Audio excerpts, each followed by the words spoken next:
சென்னை ரயில் நிலையங்களில் கல்லூரி மாணவர்களுக்கு இடையே அடிக்கடி மோதல் ஏற்படுவதால் அதனை தடுக்கும் வகையில் எழும்பூரில் உள்ள ரயில்வே காவல் கண்காணிப்பாளர் அலுவலகத்தில் ரயில்வே போலீசாருக்கான ஆலோசனைக் கூட்டம் நடைபெற்றது.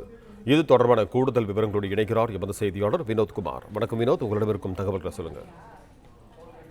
சென்னையில் கல்லூரி மாணவர்களுக்கு இடையே அடிக்கடி ஏற்படும் மோதல், கற்களை கொண்டு வீசுதல், ஆயுதங்களால் மற்ற பயணிகளுக்கு அச்சுறுத்தல் ஏற்படுத்துதல் போன்ற சம்பவம் தொடர்கதையாகி வரும் நிலையில் சென்னை எழும்பூரில் உள்ள ரயில்வே காவல் கண்காணிப்பாளர் அலுவலகத்தில் அதன் கண்காணிப்பாளர் ஈஸ்வரன் தலைமையில் ஆலோசனை கூட்டமானது நடைபெற்றது. கண்காணிப்பாளர் ஈஸ்வரன் தலைமையிலான கட்டுப்பாட்டில் இருக்கக்கூடிய 23 ரயில்வே காவல் நிலையங்களைச் சேர்ந்த அதிகாரிகள் முழுமையாக கலந்து கொண்ட இந்த ஆலோசனை கூட்டத்தில் ரயில் பயணிகளின் பாதுகாப்பை உறுதி செய்யும் வகையில் எந்த ஒரு அழைப்பு வந்தாலோ, குற்றச்சம்பவங்கள் நடந்தாலோ அல்லது மாணவர்கள் இது போன்ற அராஜக செயலில் ஈடுபட்டாலோ அவர்களை உடனடியாக கைது செய்ய வேண்டும் என அறிவுறுத்தல் வழங்கப்பட்டிருக்கிறது.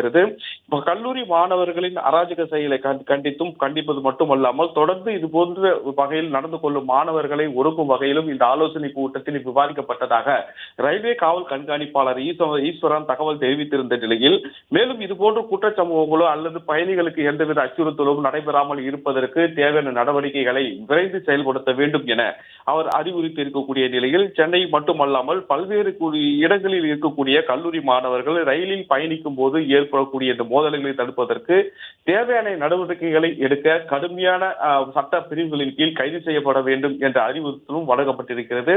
மேலும் பயணிகளின் பாதுகாப்பை உறுதி செய்யும் வகையில் குற்றச்சம்பவங்களோ அல்லது ஏதோ தகவல்கள் கட்டுப்பாட்டு அறைக்கு வரும் பட்சத்தில் அதன் மீது நடவடிக்கை எடுக்க வேண்டும் எனவும் அனைத்து காவல் அதிகாரிகளுக்கும் இந்த உத்தரவானது பிறப்பிக்கப்பட்டுள்ளது.